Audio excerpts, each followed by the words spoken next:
अस्सलाम वालेकुम, good morning everybody, welcome. क्या हाल है, क्या हो रहा है? So these are the last 2 days of the year left.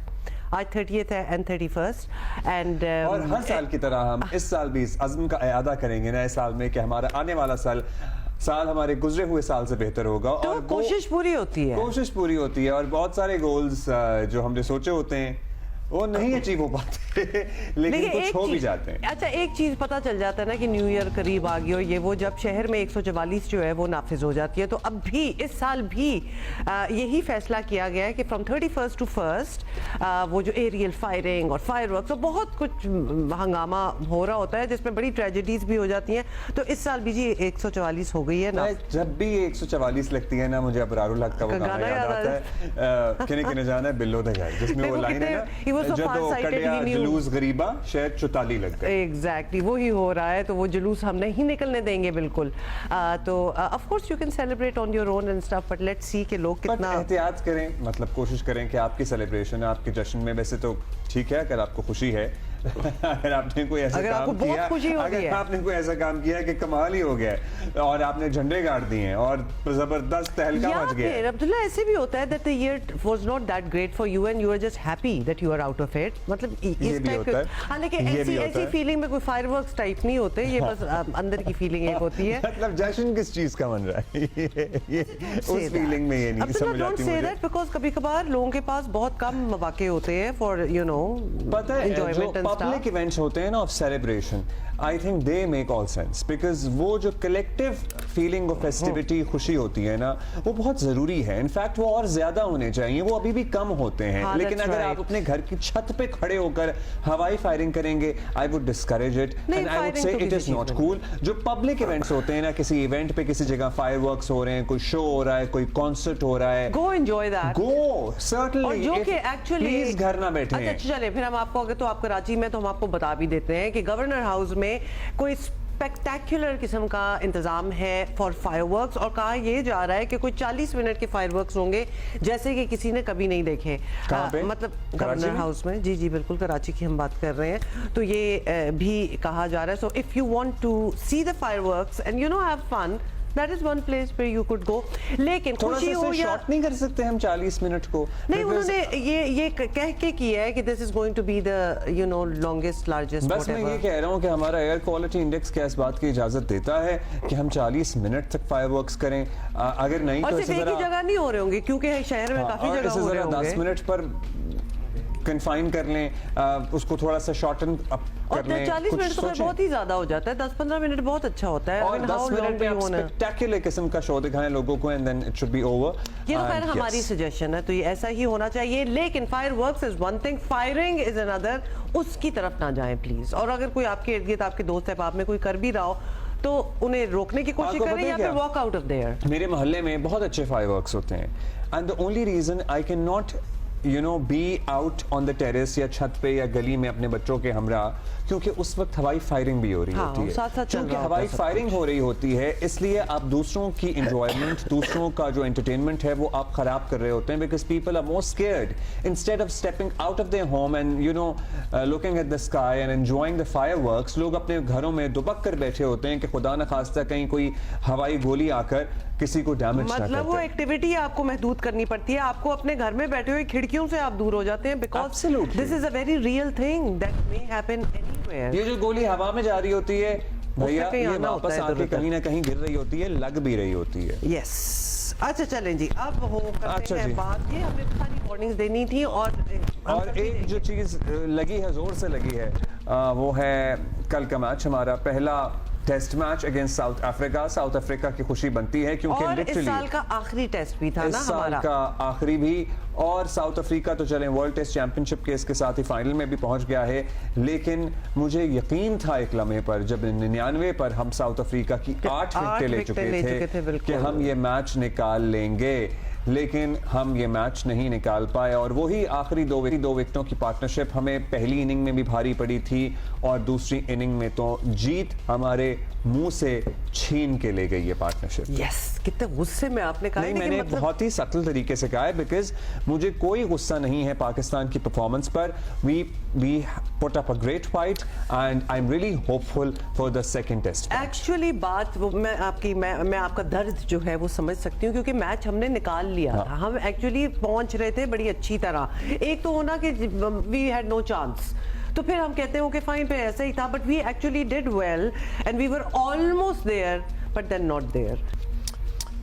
पता है, एक तो हम साउथ अफ्रीका की सर्टनली जो टेल एंडर्स की उनकी पार्टनरशिप है उसकी वजह से हम मैच ले डूबे। Beat the first inning South Africa की या फिर उनकी दूसरी इनिंग। देखिए, जब आप किसी के 8 कर दें, उड़ा दें, विकेटें हाथ में आ गई हैं, फिर तो आप उसके क्या बाद ही तो expect करते हैं आपकी ना? एक्सपेक्टेशन बढ़ जाती है ना कि चलो अब तो बिल्कुल ही बॉलर ही रह निमट गए हैं गया है, बैटिंग सिमट करने गया के है। लिए। हाँ, लेकिन वो भी अगर टिके रहे और ठीक ठाक बनाते जाए, उन्होंने आके एंडिंग में जो चौके मारे हैं, फिर पता है मतलब हमारा वो भी स्कोर बड़ा भी बहुत amazing कम था। बना दूसरी हाँ, इनिंग वो भी- में। हमारा मिडिल ऑर्डर पूरा फेल हुआ। अगर हम थोड़ा ज्यादा स्कोर बनाते और जरा ज्यादा जीत के लिए टारगेट होता तो may be things would have been different. Yeah. But overall I think Pakistan ने अच्छी कोशिश की और मुझे पूरी उम्मीद है कि इंशाल्लाह हम दूसरा टेस्ट मैच जीतेंगे। अच्छा, कितनी उम्मीद बाकियों को है? चलो हम तो दुआएं कर लेंगे, लेकिन क्या कहते हैं कि अब जो ट्रेजेक्ट्री नजर आ रही है कि what chance do we have with the second one? Sikandar Bakht हमारे साथ हैं, अब्दुल माजिद भट्टी साहब हमारे साथ हैं। अस्सलाम वालेकुम, गुड मॉर्निंग एवरीबॉडी, क्या हाल है आप लोगों का?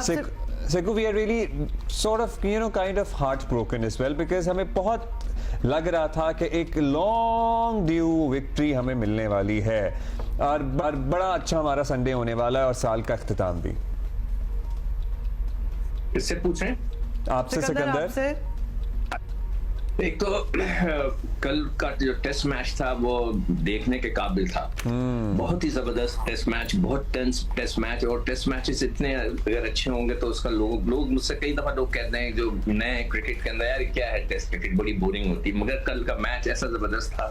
एक जगह मैं लंच पे इन्वाइटेड था अपनी बहन के घर, मगर मैं मतलब है कि खाने से ज्यादा मैच की तरफ कंसंट्रेट कर रहा था। आई विश कि कल हम ये मैच जीत जाते तो हमारा 2024 का जो साल है बहुत अच्छा खत्म होता।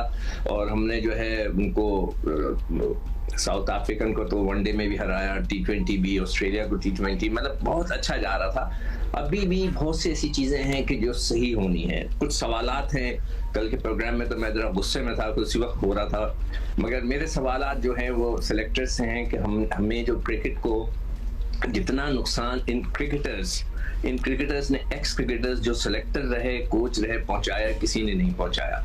वो लोग जो उन्होंने कभी जिंदगी में क्रिकेट नहीं खेली, क्रिकेट बोर्ड में होते हैं, आते हैं, चले जाते हैं, मतलब उनको तो क्रिकेट का पता ही नहीं होता। मैं उनको ब्लेम नहीं कर रहा, वो तो आते हैं एज एडमिनिस्ट्रेशन वगैरह में। मगर ये लड़के जो क्रिकेटर्स हैं, मेरा सवाल उनमें से एक हैं, उनमें से एक है कि अब्बास 3 साल से काउंटी क्रिकेट खेल रहे हैं। मैंने पहले भी आप लोगों से कहा था, मतलब ये समझ नहीं आ रहा था। कल पता है अब्बास की परफॉर्मेंस 6 विकेटों पे, उस पर बड़ी तारीफ कर रहे थे, लेकिन बारहा ये सवाल जहन में आ रहा था कि यार ये 34 साल का है, मतलब he is not a young boy, 19-20 साल का। इसको इससे पहले, और he was the number 1 test bowler of Pakistan cricket team, why was he discontinued to being a part? इसको कैसे डिसकंटिन्यू करा दिया गया? बात हो सकती है, लेकिन हमारे दौर के अंदर जो काउंटी खेलता था, मैंने पहले भी कहा है, उसको स्टार होता था वो, इसलिए कि ही इज अ प्रोफेशनल। गोरे जो होते हैं या अंग्रेज जो होते हैं, वो कभी भी ऐसे लड़के को नहीं लेता जो 19-20 भी हो। He was doing so well, मगर किसी क्रिकेटर कोच, किसी क्रिकेटर अपने सिलेक्टर जो हमारे साथ बैठे होते थे, आप अजहर महमूद को ले लें, वो तो इंग्लैंड में रहते थे, उनको देखते थे, मगर उन्होंने तो कह दिया था पाकिस्तान में स्पिनर ही नहीं है कोई, और हम स्पिनर से जीत गए। तो वो तो मेरे ख्याल से एक, I don't know, cricket board ने उनको कंटिन्यू किया हुआ है, उनकी मर्जी है। मगर ये कि वो इस किस्म के शख्स को, जिसको पाकिस्तान की क्रिकेट के बारे में ना पता हो कि हमारे पास स्पिनर्स नहीं है, हमारे पास फास्ट बॉलर्स नहीं है, आई एम रियली सरप्राइज। एनीवे, एक ये सवाल, फिर दूसरा सवाल मेरा ये था कि यहाँ शाहीन की कमी बड़ी महसूस की गई। वो बांग्लादेश में खेल रहे हैं, पाकिस्तान के प्लेयर हैं, टेस्ट क्रिकेट चल रही है, वो कह रहे थे मैंने रेस्ट लेना है, लोड मतलब मैनेजमेंट करना है। मुझे तो लगता है ये कैश मैनेजमेंट था कि वो बांग्लादेश चले गए खेलने। पाकिस्तान से नहीं खेल रहे, उनकी कमी बड़ी महसूस हुई। कल काश वो होते तो हो सकता है हम फिनिशिंग टच देते। आमिर जवाल का सवाल उठ गया कि वो क्या हैं, क्या वो ऑलराउंडर हैं, बॉलर हैं, बैटर हैं, ना उनसे बॉल कराई जाती है ना कुछ जाती है। और सबसे आखिरी में I am very sorry to say Shan, आपकी कप्तानी के ऊपर क्वेश्चन मार्क्स आ गए। हाँ, वो तो सर्टनली आए हैं, बट वो कहते हैं कि जी और क्या कर सकते थे शान मसूद, ये भी हम आपसे पूछेंगे। भट्टी साहब, वैसे अब्बास की अभी तफसील से बात की और हर बंदा कल से बात कर रहा है, You know, a few were still skeptical. हमें तो बड़ा यकीन था कि अब्बास अच्छा परफॉर्म करेंगे, सिकंदर भी बात करते थे और कल उन्होंने साबित भी कर दिया, लेकिन इन्हें इतने अरसे क्यों दूर रखा गया, ये कुछ समझ में आ सकी बात?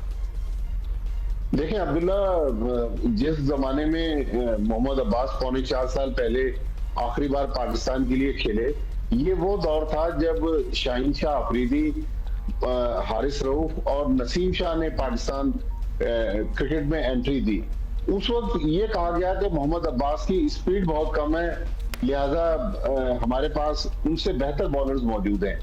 तो मोहम्मद अब्बास ने पाकिस्तान में तो वो परफॉर्मेंस डोमेस्टिक क्रिकेट में दे रहे थे, लेकिन काउंटी सीजन में मैंने उस दिन भी आपके प्रोग्राम में बताया कि पिछले 3 सालों में 180 फर्स्ट क्लास विकेटें हासिल की। उसके बाद ये क्रेडिट बहरहाल आकिब जावेद और उनके साथ जो सिलेक्टर्स हैं उनको जाता है कि उन्होंने मोहम्मद अब्बास को फाइनली पाकिस्तान टीम में उस वक्त मौका दिया जब वो 34 साल के हो गए। लेकिन मोहम्मद अब्बास ने एक बार फिर, देखिए इतने लंबे स्पेल, 15-15 ओवर का स्पेल करवाना टेस्ट क्रिकेट में मजाक नहीं है।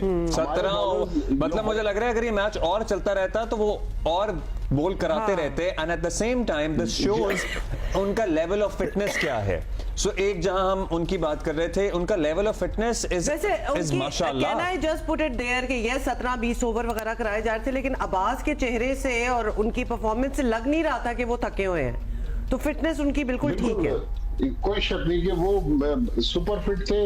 उन्होंने ये दिखाया कि वो कुछ करना चाहते हैं, लेकिन जो जहां हमने अब्दुल्ला एक बड़ा जबरदस्त टेस्ट मैच खेला 2007 के बाद, ऐसा लग रहा था कि हम साउथ अफ्रीका में हराने में कामयाब हो जाएंगे। वहां हमने बड़े क्रंच मोमेंट्स जो थे वो मिस किए। पहली इनिंग्स में आप देखें 2 रन ऊपर थे जब उनके 8 बैट्समैन आउट हुए थे, फिर वो 90 रन की लीड लेने में कामयाब हुए। कल जिस तरह अभी आप बता रहे थे 99 रन पर 8 बैट्समैन आउट हुए, 51 रन की 9th विकेट की पार्टनरशिप येंसन और रबाडा के दरमियान थी। वहां पर जब 20, 22, 25 रन बन गए, मेरे ख्याल में कप्तान को थोड़ा सा आउट ऑफ द बॉक्स सोचकर सलमान अली आगा बाहर मौजूद थे। साइम अयूब ने पहली इनिंग्स की आखिरी विकेट हासिल की थी, लेकिन कप्तान उसी तरह कप्तानी करते रहे। फिर जब 17 रन रह गए तो उन्होंने बिलाखिर आमिर जमाल को पहला ओवर दिया। उनके पहले ओवर में 11 रन बने और मैच बिल्कुल पाकिस्तान के हाथों से निकल गया। मेरे ख्याल में बेहतर प्लानिंग, बेहतर कप्तानी होती तो आज हम नए साल की तो बात कर रहे हैं, इस जीत को भी सेलिब्रेट कर रहे होते। चले, हम तो ईयर एंडिंग की बात कर रहे हैं कि पाकिस्तान क्रिकेट के लिए ये ईयर एंड उस तरह नहीं हुआ जिस तरह वी वुड हैव एक्सपेक्टेड, लेकिन अगले साल का शुरुआत जो है वो बेहतर हो सकती है। Sikandar, obviously there is another test cricket के लिए, अदरवाइज तो अच्छा ही हुआ है की हम बात कर रहे हैं, लेकिन there is another one coming up.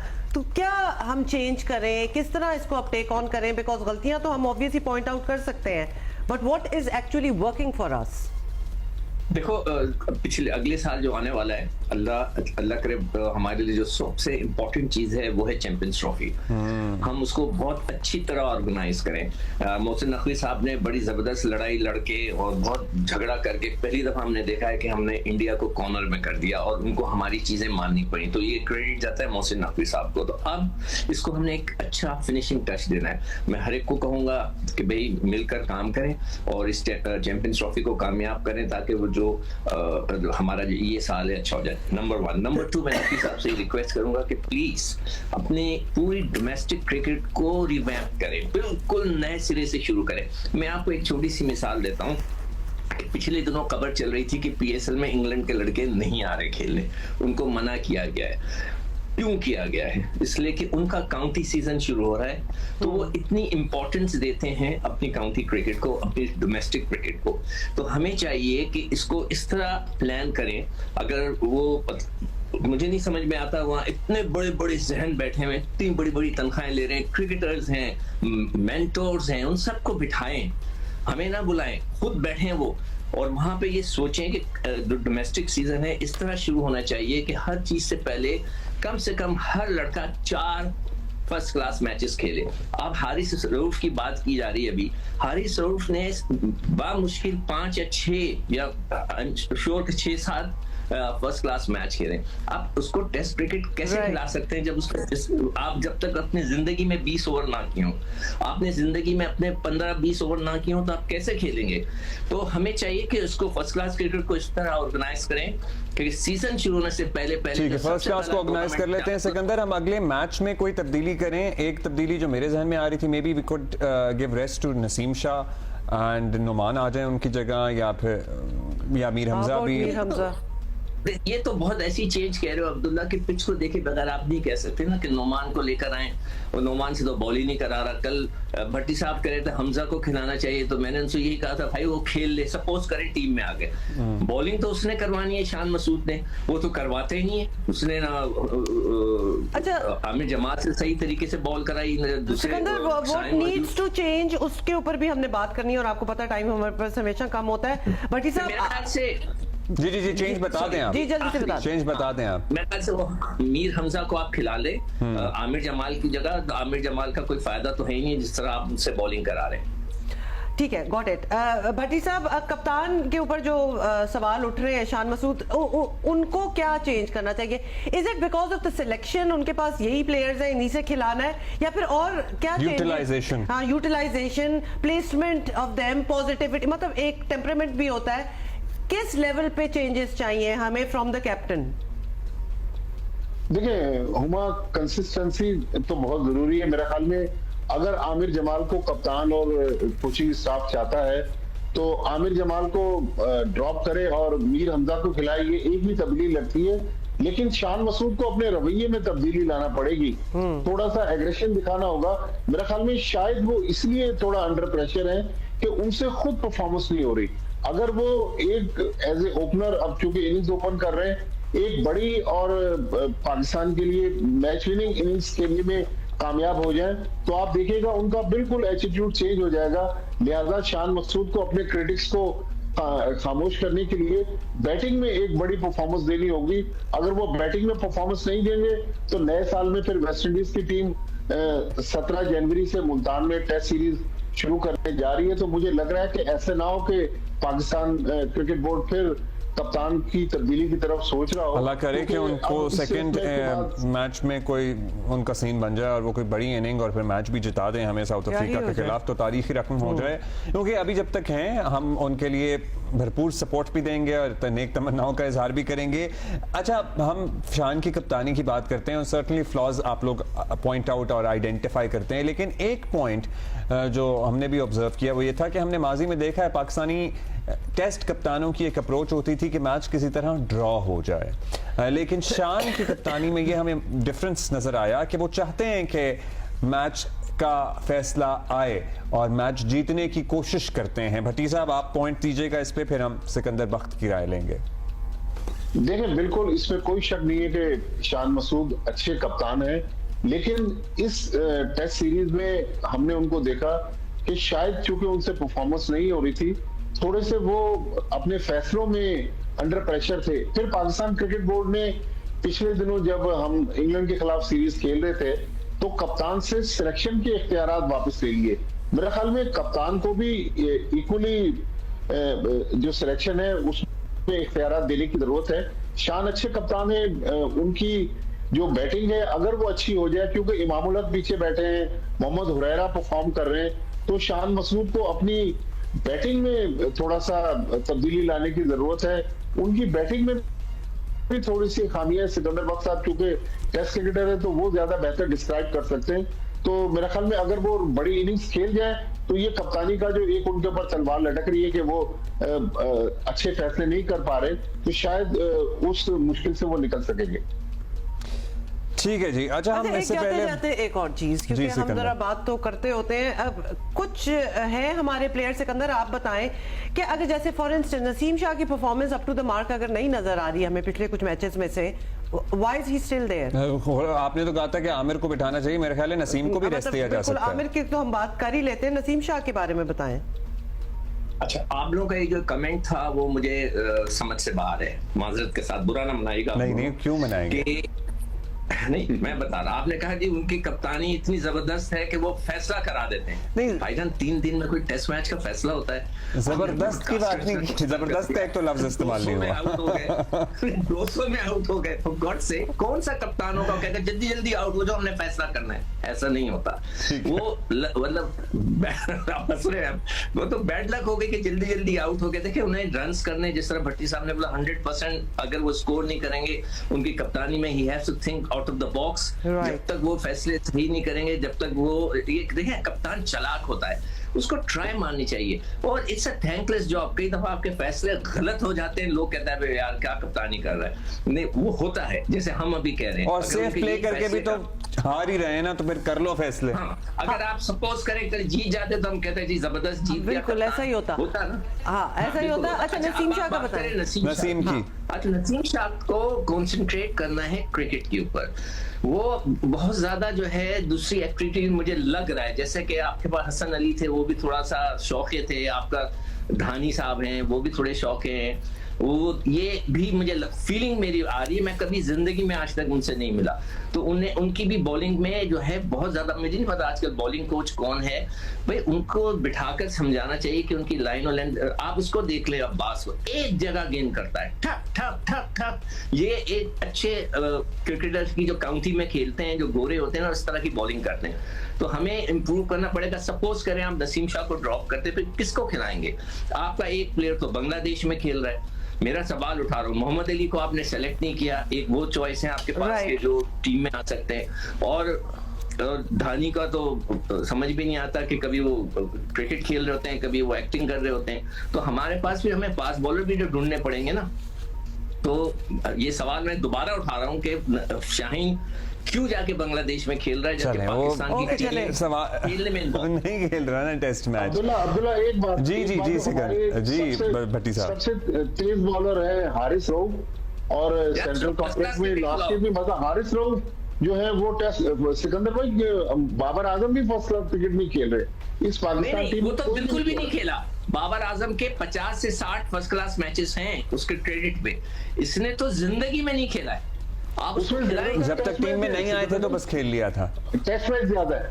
अच्छा, मैं एक रिकॉर्ड आप लोगों को भेजूंगा, जो T20 की टीम है पूरी दुनिया की, जो अभी यूएसए में खेली गई है। पाकिस्तान के सबसे कम टेस्ट फर्स्ट क्लास मैचेस हैं 600।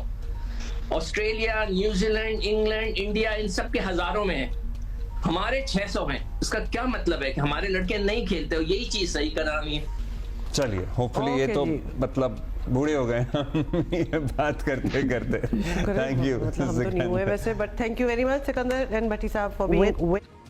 सो जी, ये था खुलासा कल के ये जो पिछले 2-3 दिनों का टेस्ट चल रहा था, और and we can only hope, लेकिन इंशाल्लाह वी आर रियली होपफुल कि हम दूसरा मैच जीतेंगे। Can start off on a very good note as well, so why not, let's hope for that. And Shan, come on boy, you can do it. मतलब you were almost there, you had almost had it. या वैसे वो कितनी bad feeling हुई होगी जब लग रहा हो बिल्कुल कि I finally we are there and that, but we are not really there. अच्छा जी, इसी बात पे लेते हैं एक ब्रेक। Good morning. मॉर्निंग।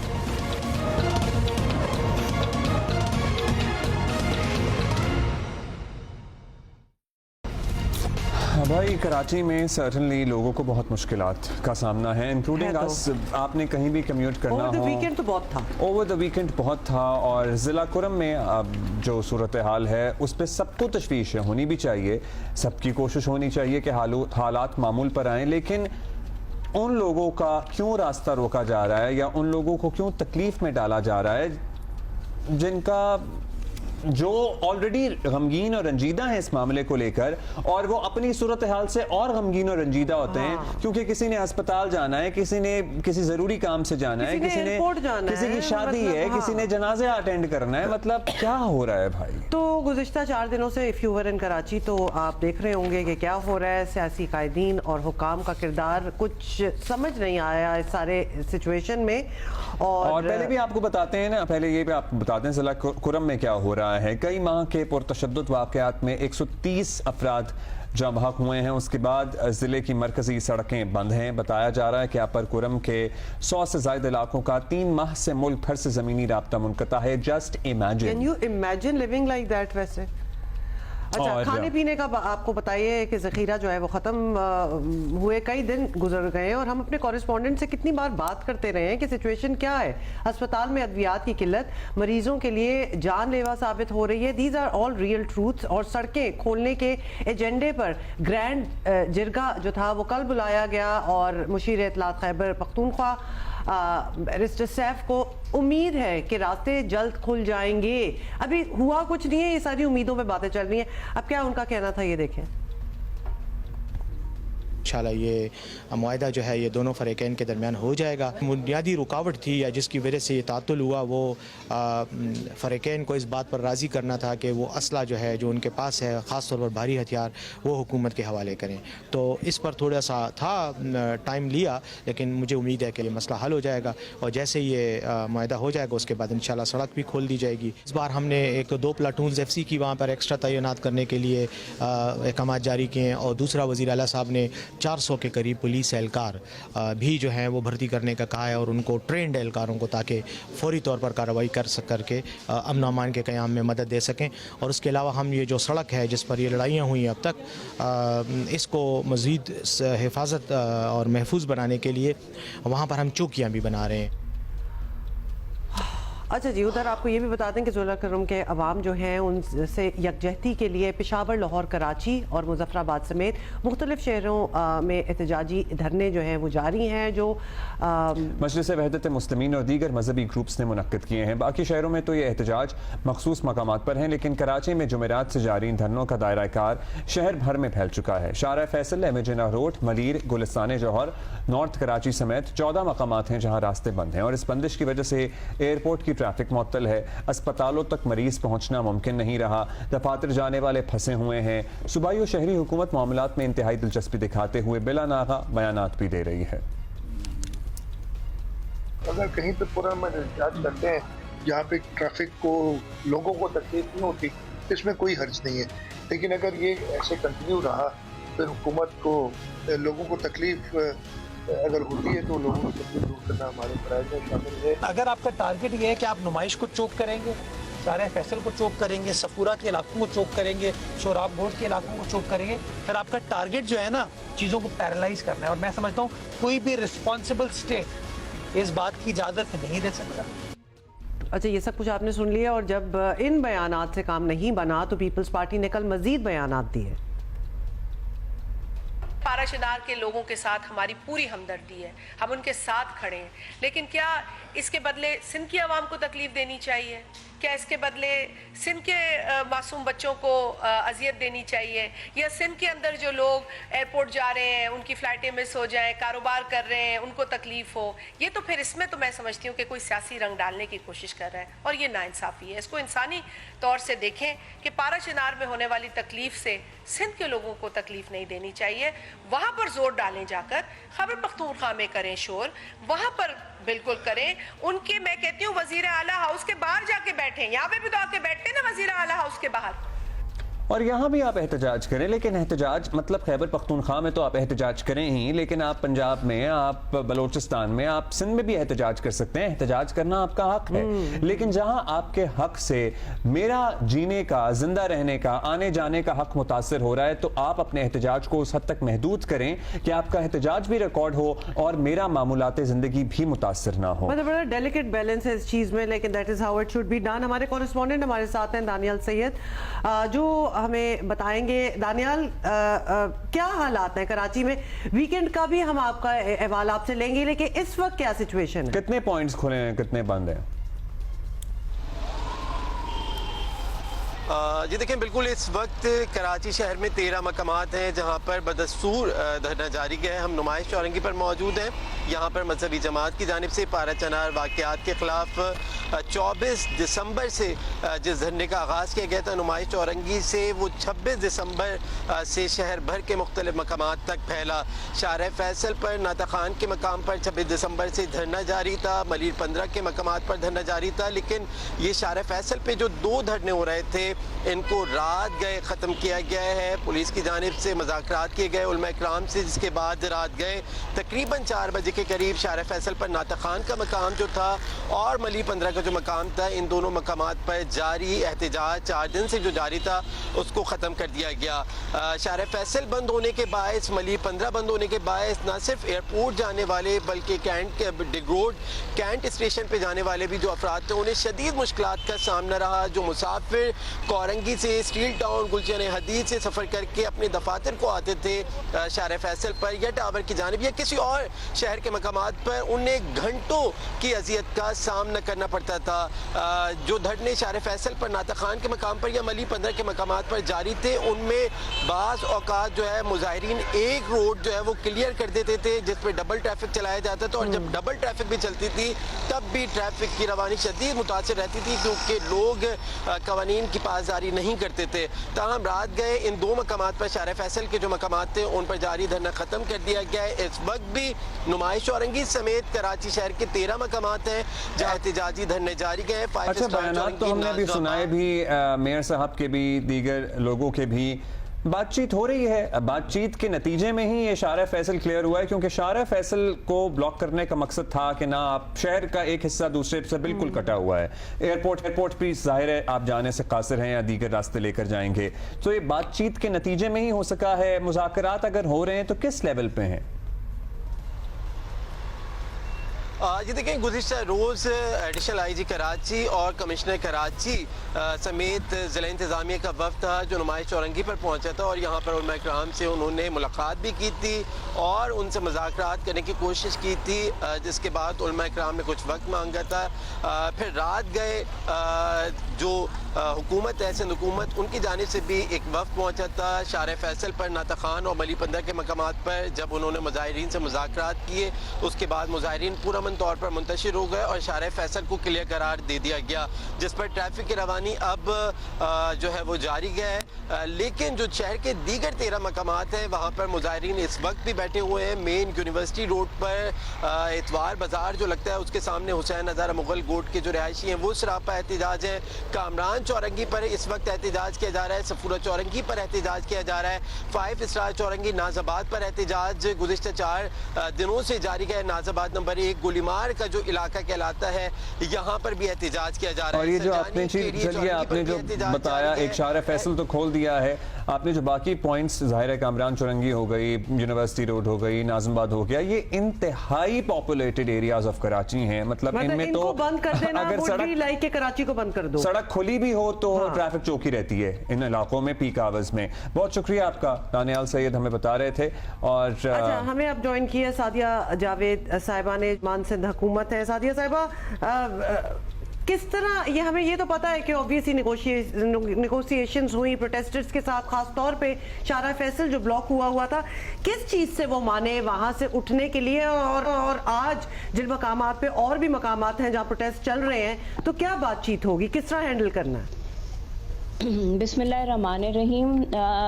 देखिए, सिंध गवर्नमेंट पहले दिन से कोशिश कर रही है कि इनके साथ निगोशिएट किया जाए। हमने इनको ये बिल्कुल कहा है, प्रोटेस्ट करना, पुरअमन प्रोटेस्ट करना हर पाकिस्तानी का हक है, हर सियासी जमात का हक है, लेकिन वो पुरअमन हो जिससे पाकिस्तान के शहरी और ख़ास तौर पे कराची के शहरियों को तकलीफ और परेशानी ना आए। कल रात को भी जो इनसे डायलॉग हुआ है, मुसलसल डायलॉग जारी है। नासिर हुसैन शाह साहब जो हैं वो इस डायलॉग को लुक आफ्टर कर रहे हैं और वो मुसलसल इनके कायदीन MWM और बाकी लोगों के साथ राब्ते में हैं और वो कोशिश कर रहे हैं कि शहर खुल जाए और जिसके नतीजे में शाहर फैसल हम खुलवाने में कामयाब भी हुए। लेकिन बाकी जगह बिल्कुल आपकी बात सही है कि शहर ब्लॉक है और कराची को ब्लॉक करने का मतलब ये है कि पाकिस्तान के बिजनेस हब को ब्लॉक किया है और ये कोई मुनासिब बात नहीं है। पारा चिनार कुरम एजेंसी में जो हुआ वो तमाम पॉलिटिकल फोर्सेस के लिए, पाकिस्तान के तमाम अफराद के लिए बहुत तकलीफ दे बात है। वो नहीं होना चाहिए था, लेकिन जहां वो हुआ, जिस हुकूमत की वो नाअहली थी, उसके सामने तो कोई आवाज़ नहीं उठा रहा। MWM वहाँ उनकी इत्तेहादी है प्रोविंशियल गवर्नमेंट में, वहाँ वो आवाज़ उठाएं, वो मसला वहाँ सॉर्ट आउट हो। लेकिन कराची शहर को ब्लॉक करना, चोक करके। जी बिल्कुल, वी गेट इट। आप जरा हमें थोड़ा सा एक्सप्लेन कर सकेंगे कि किन पॉइंट्स पे नेगोशिएशन हुई है, जो बात हुई है? ऑब्वियसली किसी वजह से तो वो उठ गए होंगे, तो क्या वादा हुआ उनसे, क्या प्रोमिसेस हुए? नहीं, उनसे वादा या प्रॉमिस नहीं, वो भी खुद भी ये कह रहे हैं कि जी हम तो कल, अगर आपने रात को MWM वालों लीडरशिप की प्रेस कॉन्फ्रेंस देखी हो, तो उन्होंने कहा कि जी हमारी तो कोई शर्तें नहीं है, हमारा तो कुछ नहीं, हम तो बस कुरम एजेंसी का जब तक जिरगा डिसाइड नहीं होगा, मामलात नहीं डिसाइड होंगे, रोड नहीं खुलेगा, हम नहीं उठेंगे। कल उनकी रात की ये प्रेस कॉन्फ्रेंस है जो मैंने खुद सुनी है। तो इसका मतलब ये है कि जी उनकी हमसे तो कोई डिमांड नहीं है, बस उनकी डिमांड ये है कि जी, तो अगर उनकी डिमांड अपने इत्तेहादियों से ही है, जो आपने जिक्र भी किया, तो आपको क्या लगता है कराची को क्यों बंद किया है उन्होंने? मतलब आपको यहाँ लगता है कि कोई सियासत भी हो रही है इस मामले में यहाँ पे कराची में? कोई देखें, कराची में डेफिनेटली ये मतलब इसको सियासी रंग दिया गया है, जबकि कुरम एजेंसी का सानिहा सियासी मामला नहीं है।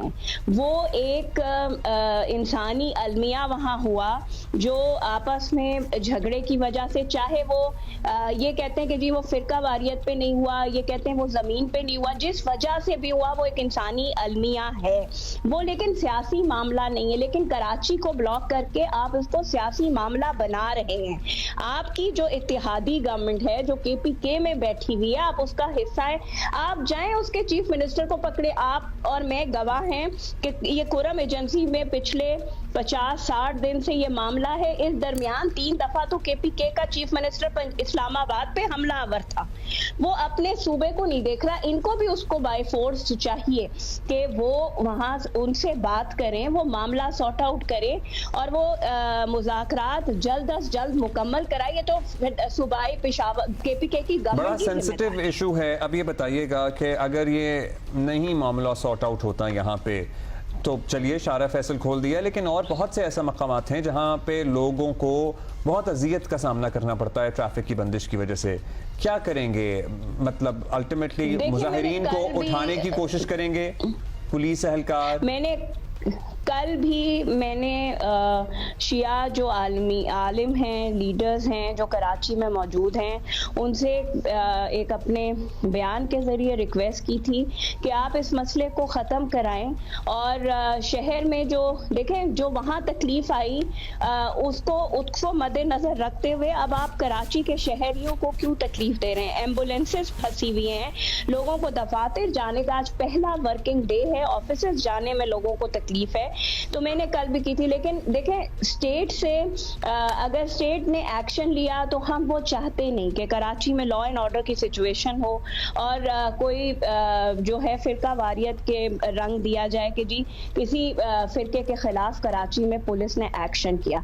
लेकिन अगर जो कि डायलॉग हो रहा है, आपने चीफ मिनिस्टर साहब को भी सुना है, आपने बाकी भी पीपल्स पार्टी के लोगों को सुना है, फिर गवर्नमेंट बिल्कुल एक्शन लेगी, क्योंकि हम कराची के शहरियों को तकलीफ में नहीं गवर्नमेंट एक्शन लेगी। बहुत शुक्रिया सादिया जावेद साहिबा हमारे साथ मौजूद थी, तर्जुमान सिंध हुकूमत। उन्होंने कहा कि अभी तो स्कूल वगैरह बंद हैं, तो फिर ये इतना मुश्किल हुआ है। अगर स्कूल्स खुले होते तो फिर तो this would have been really, हाँ, एक काफ़ी महम हो जाता। अब क्या एक्शन लेंगे, क्या होगा और कितनी देर तक ये प्रोटेस्ट चलेंगे, let's see. Having said that, जिस वजह से ये सब कुछ हो रहा है, पारा चिनार में are heart breaks for what's happening over there. मतलब वो तो KP हुकूमत को वॉर फुटिंग पे जिसको कहते हैं ना, हालांकि this is not the word that should be used, लेकिन वहां के मसलों को हल करना पड़ेगा। It's been going on forever. और अगर किसी से नहीं हल हो रहा तो वफाक जो ऑलरेडी आई एम श्योर इस मामले को देख रही है, वो स्टेप इन करें, बाकी लोग आए, मतलब इस मामले का तस्वीर कराएं। ये हमारे ही लोग हैं जो शहीद भी हुए हैं, जो और जो सफर कर रहे हैं, सफर अब कर आप रहे हैं, और सर्दी का आलम जो जरा चले वहाँ गए वो देखें। तो चले गए, उनका दुख तो है ही पहाड़ जैसा, लेकिन जो जिंदा हैं उनके साथ क्या हो रहा है? वो खुराक की किल्लत से मर रहे हैं या अद्वियात ना मिलने की वजह से जान जा रही सर्दी है एक और लेवल की है उधर, जो that we sitting in Karachi can not even imagine कि वहाँ सर्दी कितनी है। तो बहुत मल्टीपल इश्यूज हैं दैट नीड टू बी। एक ब्रेक के बाद हाजिर होते हैं।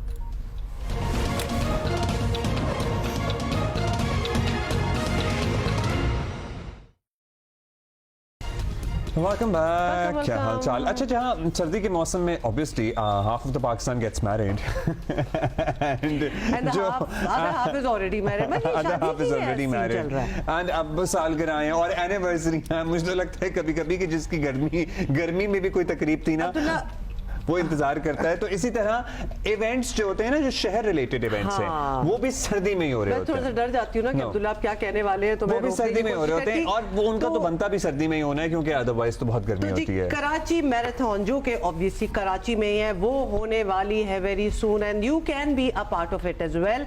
लेकिन आज जरा हम इस पे इसलिए डिटेल में बात करेंगे बिकॉज हर लेवल पे ये बहुत जबरदस्त एक्टिविटी है जो पिछले कुछ सालों से हम देख रहे हैं कि बहुत पॉपुलर हो गई है। It is around the corner, और संडे को होने वाली है कराची की ये मैराथन, जो कि अब संडे, हाँ जी बिल्कुल अगले संडे को, जो कि ग्लोबल मैराथन कैलेंडर्स में एक बड़ा इंपॉर्टेंट इवेंट बन चुका है। सर्टनली पिछले साल तो हम भी इसमें गए थे और सब ने, मतलब it is a family event, बच्चे भी इंजॉय करते हैं, आप खुद तो सर्टनली इंजॉय कर ही रहे होते हैं, फिर आपके दोस्त भी भाग रहे होते हैं, आप उनके लिए प्लाकार्ड्स और पोस्टर्स लेके खड़े होते हैं। अच्छा, और इस वीकेंड पे बाय द वे ये जो मैराथन हो रही है, ये इसके ऑर्गेनाइजर्स कह रहे हैं कि इस बार पहले से कहीं ज्यादा लोग जो हैं इसमें पार्टिसिपेट करेंगे, इसलिए हम जरा इसको इस पे बात भी करना चाहते हैं और इसके फवाइद वगैरह। और अगर आपने हुमा से मिलना है तो भी आप जाइएगा, ये रजिस्टर कर चुकी हैं ऑलरेडी। हाँ, मैं रजिस्टर कर चुकी हूँ। I will be there, well whether I will be running और जस्ट हैविंग अ चैट और चाय और and a a walk. And a chaat chat और चाट। वैसे अब्दुल्ला आपने नहीं है इसमें? मैंने कर लिया है, अपने अहले खाना के हमरा इसमें मैंने रजिस्ट्रेशन कराई है। We will be there. अच्छा जी, लेकिन मुज़म्मिल खान नियाज़ी हमारे साथ हैं और सना मलिक हैं हमारे साथ, who would be participating in the Karachi Marathon. And not just that, because they are marathon runners. ये तो Yes. ऑलरेडी कर भी चुके हैं बहुत, बर्लिन और कहाँ सना से स्टार्ट करते हैं। Ladies first Sana, what drives you to it? मतलब ये लोग कहते हैं ना, ये एक ट्रेंड भी बनता जा रहा है, लेकिन you guys do it more than the थोड़ा सा trend. फैशनेबल भी लगता है ना इंस्टाग्राम वगैरह पे, अच्छा लगता है। आई थिंक 42.2 किलोमीटर तक जो है ना फैशनेबल नहीं रहता, वो तो आपको सीरियस होना पड़ता है। वो होता है 5-10 किलोमीटर तक आई थिंक रहता है। वो हमारे वाला है 5 वो किलोमीटर। बस इतना होता है। उसके बाद 42.2 एक्चुअली आई मीन कुछ ना कुछ the factor has to be there to drive you.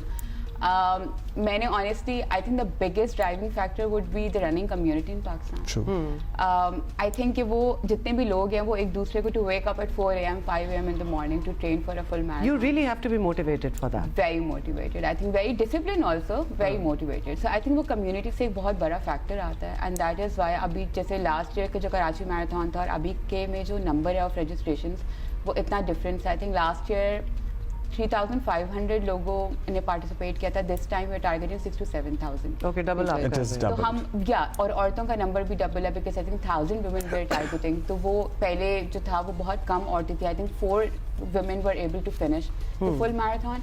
इस टाइम पे हमारा नंबर बहुत बड़ा है। ओवरऑल भी टोटल जो मैराथन के नंबर्स हैं आई थिंक उसमें 225-230 रजिस्ट्रेशन है। पता है लोगों में अपने आप का ख्याल रखने का शऊर भी ज़रा ज़्यादा आ रहा है। एक तो इस पे बात बहुत होती है ऑब्वियसली, एक जैसे कहते हैं ना, पहले उस तरह से अपना ख्याल ध्यान नहीं देते थे अपने ऊपर लोग, लेकिन अब देते हैं। लेकिन मुज़म्मिल, ये जब भी हम मैराथन की बात करते हैं उसमें कोई और मिशन इन्वॉल्व जरूर होता है साथ। बहुत से लोग जब दुनिया में जाते हैं मैराथन रन करने के लिए तो यूजुअली फॉर सम कॉज, कोई हॉस्पिटल है, कोई चैरिटी है, समथिंग लाइक दैट, इन विच उसमें और भी ज्यादा लोगों का इंटरेस्ट हो जाता है। अभी सिर्फ हम कराची वालों को कहते हैं कि आओ, या फिर there is something else involved as well. इधर कराची में इसलिए हम करते हैं कि हम एक रनिंग कम्युनिटी बढ़ाना चाहते हैं। लोग ऑब्वियसली इंटरनेशनल जब रेसेस में जाते हैं तो वो किसी कॉज के लिए भी जाते हैं। वो किसी भी एक कॉज जो कि कैंसर से रिलेटेड हो सकता है, किसी की मेडिकल कंडीशन के रिलेटेड जो कि आम है और उसका एक इलाज नहीं मिलता, तो उसका कॉज बना के लोग जाते हैं। कराची में फ़िलहाल हमारे पास ऐसा तो नहीं है, लेकिन फ़िलहाल एक रनिंग कम्युनिटी बिल्डअप हो रही है उसके ऊपर हम बहुत दे रहे हैं, क्योंकि लोग देख कर ही आते हैं। जब देख कर आएंगे तो एक कॉज बिल्ड होगा और इस तरह फिर वो कंटिन्यू। तो मतलब अभी हम still we are new to it, हमें ऑल्दो कुछ साल गुजर चुके हैं, लेकिन अभी भी हम लोगों को माइल कर रहे हैं। सना से भी कि हमने वो पूछा आएं। था, आपने भी, obviously there are so many options, आप कोई भी स्पोर्ट्स खेल सकते हैं, आप तो पैडल भी बहुत ज़्यादा है, why running? Running is actually a gift, it's not a hobby, it's not a sport, lovely, it is a gift. So running मेरे लिए एक बहुत ही एक स्ट्रेस रिलीविंग है, और जो भी डिफरेंट बाकी डिफरेंट स्पोर्ट्स बहुत डिफरेंट है। एक आपको स्ट्रेस रिलीफ है, आपको काफ़ी इससे बेनिफिट्स भी मिलते हैं, बाकी स्पोर्ट्स में, लेकिन it's totally different, it's a gift. तो भाई एक सवाल जो है ना, मैंने अपने आप से भी पूछता हूँ एट टाइम्स, और अब ये हमारे साथ एक्चुअल मैराथन रनर्स मौजूद हैं।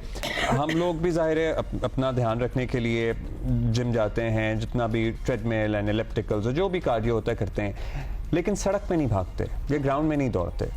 क्या फ़र्क होता है हमारे और आपके दौड़ने में, जब हम ट्रेडमिल पे दौड़ रहे होते हैं और आप बाहर आउटडोर्स में मौजूद होते हैं? एक्सपीरियंस का फ़र्क होता है या अदरवाइज भी डिफरेंस होता है? अच्छा, सो द थिंग इज कि अगर हम ट्रेडमिल की ऑप्शन हो भी ना, तब भी when you training for a marathon ना, तो रोड्स आपकी मजबूरी है, बिकॉज जितने लंबे डिस्टेंस हमें ट्रेनिंग में भी करना पड़ता है, सो फॉर इंस्टेंस 34, 35, 36 किलोमीटर तक मैक्सिमम, वो ट्रेडमिल पर obviously नहीं हो सकता। And you need that environment as You well. need that environment also. And then because जो मैराथन एक्चुअली में आपने जाके भागनी है, वो रोड पर ही हो रही होगी। So नहीं, मैं तो that कह is रहा हूँ the- अभी मैं उस जर्नी में दाखिल हो रहा हूँ जहाँ मुझे भागना है to maintain myself, to keep Yeah. Myself fit, कि मैं बाहर क्यों जाऊँ और मैं अंदर जिस तरह कर रहा हूँ उस तरह Because करता अगर ना मैं रहूँ। फिटनेस के हिसाब से भी देखूँ और मैं मैराथन को 1 मिनट के लिए साइड पे भी कर दूँ, तब भी द व्यूज वगैरह जो है, जो मोनोटनी जो ट्रेडमिल पर आपको मिलती है, and you get tired of it in 5-6 kilometre के बाद, यू आर लाइक अच्छा बस इससे ज्यादा नहीं हो सकता।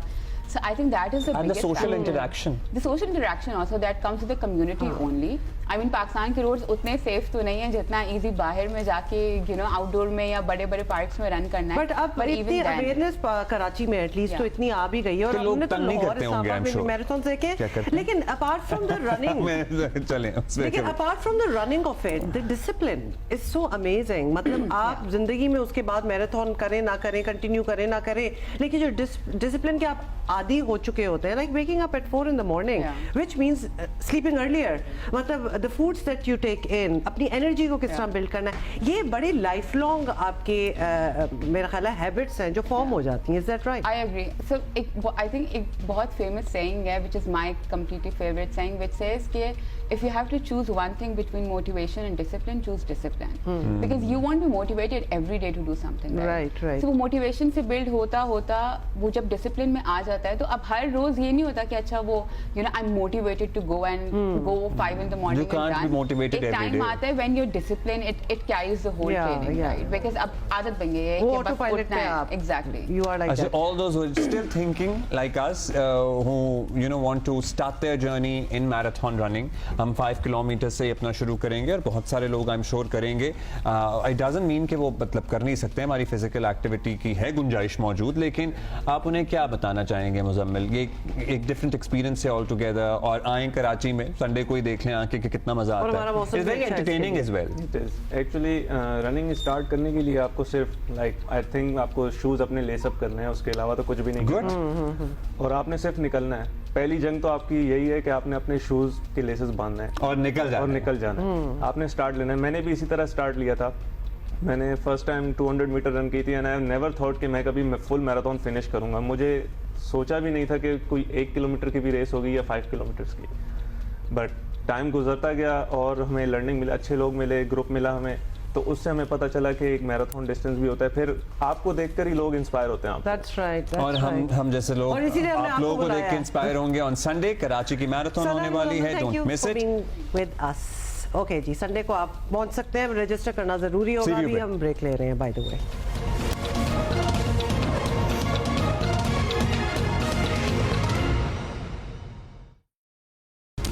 Welcome back, good Good morning. If you guys morning. are just joining us, क्या हाल है आप लोगों का? मौसम कैसा है? अच्छा जी, कुछ बातें हमने करनी है, और लेट्स टॉक अबाउट जो एक मुज़ाकरात हैं हुकूमत और तहरीके इंसाफ के दरमियान, वो कहाँ तक पहुँचे। और हम What's बड़े the पुरुम्मीद updates हैं, क्योंकि on नया that? साल जब शुरू होने वाला होता है ना, तो हमें उम्मीद रखनी चाहिए And the कि fact that they have agreed to talk, ये in itself बड़ी होपफुल बात है, तो फिर हमें होप करनी चाहिए। हुकूमत और तहरीके इंसाफ दोनों जाने मुज़ाकरात से पुरुम्मीद लोग भी मौजूद हैं और मुखालिफ भी नुमायां हैं। सख्त बयानात और तानों को ब्रेक दिए बगैर बात आगे कैसे बढ़ेगी, बहुत मुश्किल नजर आता है, लेकिन कुछ ना कुछ तो हो ही रहा है। दिसंबर के वक्त में मुज़ाकरात के बाज़ाब्ता आगाज के बाद से ही मुल्की सियासी मंजरनामे में कुछ ठहराव, कुछ उम्मीद की तब्दीली तो डेफिनेटली देखी गई है और दोनों इतराफ की कमेटियां और लीडरान पुर उम्मीद नजर आते हैं कि कोई ना कोई रास्ता जो है वो निकलेगा, जिसके बाद निज़ाम जैम नहीं हो जाएगा बल्कि आगे बढ़ेगा। और वफाकी वजीर खजाना को तो मीसाक मईशत की भी उम्मीद है। ये सुने। मैं सबको यही कहूँगा कि मुल्क के खातिर आप सब इकट्ठे हो जाएं। हमारे इख्तलाफात हो सकते हैं, लेकिन मुल्क की खातिर ये जो चार्टर ऑफ इकोनॉमी की बात होती है और चीज़ों की बात होती है, इसमें 3, 4, 5 चीज़ें ऐसी हैं कि हम सब इकट्ठे हो जाएं। हरिया ज़बरदस्त। और वज़ीर बैनुल-सूबाई राबता राना सना कुछ और ही आगे होता हुआ देख रहे हैं, सुनिए। ख्वाजा साद रकीब साहब ने 7 नाम लिए, बड़े मोतबर नाम हैं, लेकिन इसमें अगर 3 नाम और शामिल कर लिए जाए और उनकी सोच वही हो जो 21 अक्टूबर 2023 को मियां नवाज शरीफ की थी, तो मैं ये कहता हूं कि ये जो बहरान 70 सालों से इस मुल्क को घेरे हुए हैं, ये 70 दिनों में खत्म हो सकते हैं। इन नामों में मियां नवाज शरीफ का नाम होना चाहिए, इन नामों में इमरान खान साहब का नाम भी होना चाहिए और इन नामों में आसफ अली जरदारी साहब का भी नाम होना चाहिए। ओके, बात तो सही है। ये भी बता दें कि जिस तकरीब में ऐसे ख्वाब सुनाए जा रहे थे ना, उसी तकरीब में ख्वाजा आसिफ जैसे सीनियर लीडर भी मौजूद थे और उनके ख्यालात कुछ यूं सामने आए। मियां शहबाज शरीफ जो है उठ के गया है उनकी सीटों के ऊपर, मियां नवाज शरीफ चल के उसके घर गया है। ये 15 दिन में क्या कोई नुस्खा जो है सामने आया है, क्या कोई तवीज आया है या क्या हुआ है, किसी ने फूक मारी है कि है। एक शख्स की तारीख है ना, कोई उसने मुझे कोई बता दे, पीटीआई वाला बता दे कि उसने किससे वफा की है। वो बंदों को इस्तेमाल करता है, इस्तेमाल ना हो। मैं ਤੁਹਾਨੂੰ वार्निंग दे रहा है, मोनू इन्होंने नेड़े भी नहीं लगन दिता मुजाकरा।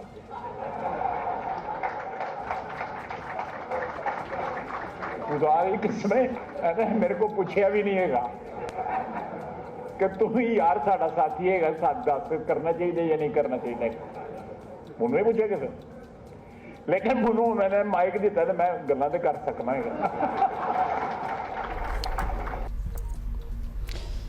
अब जो उनके साथ हैं ये फैसला उन्हीं पर रहने दें कि उनको किसी से वफा की उम्मीद है या नहीं है।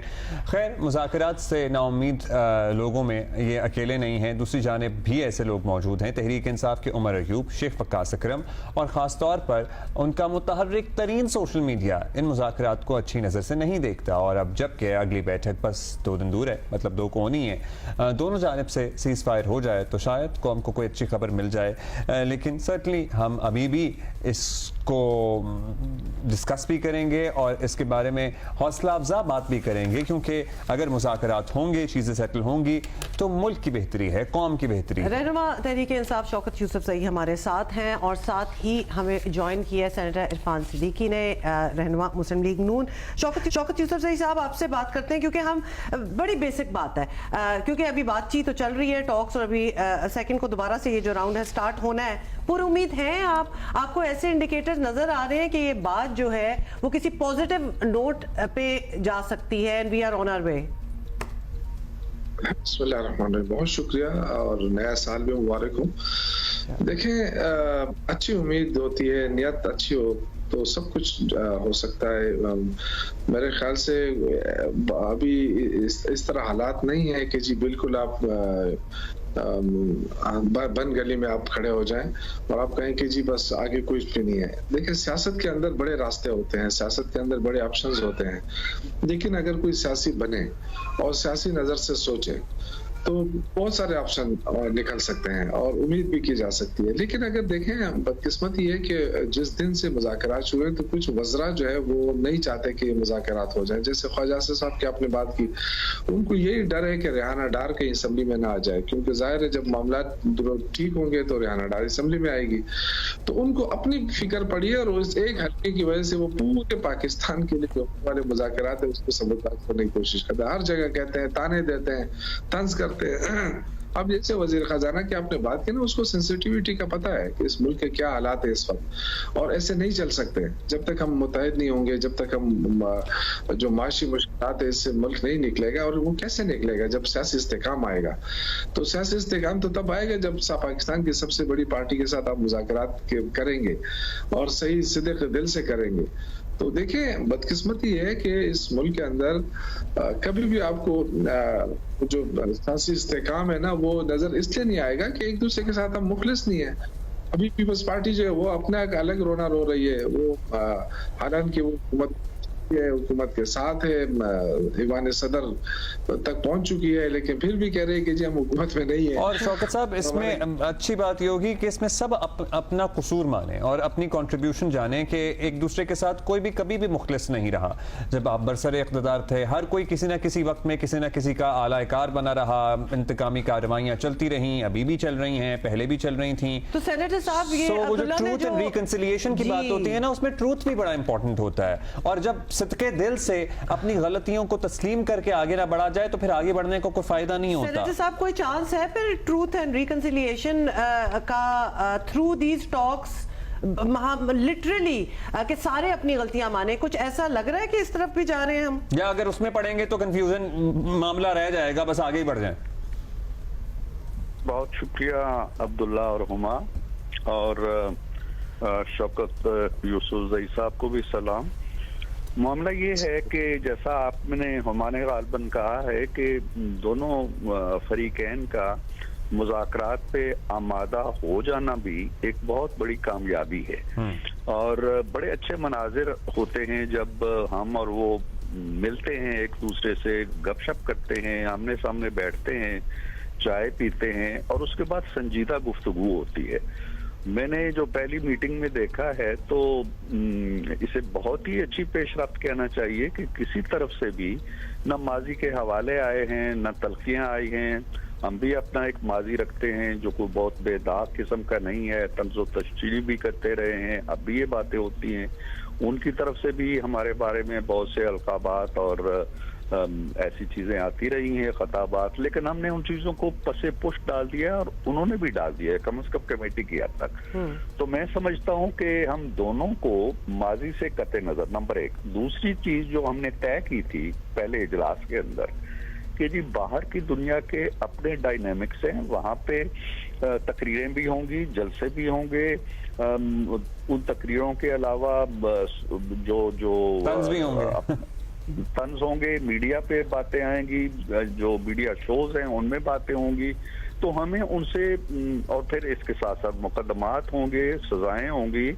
तो हमें इस पेशरफ्त से जो इस कमरे से बाहर, जिसको हम कॉन्स्टिट्यूशन रूम का नाम देते हैं, इस कमरे के बाहर क्या हो रहा है हम उसको अपने ऊपर अगर असरअंदाज नहीं होने देंगे तो बात आगे चलेगी।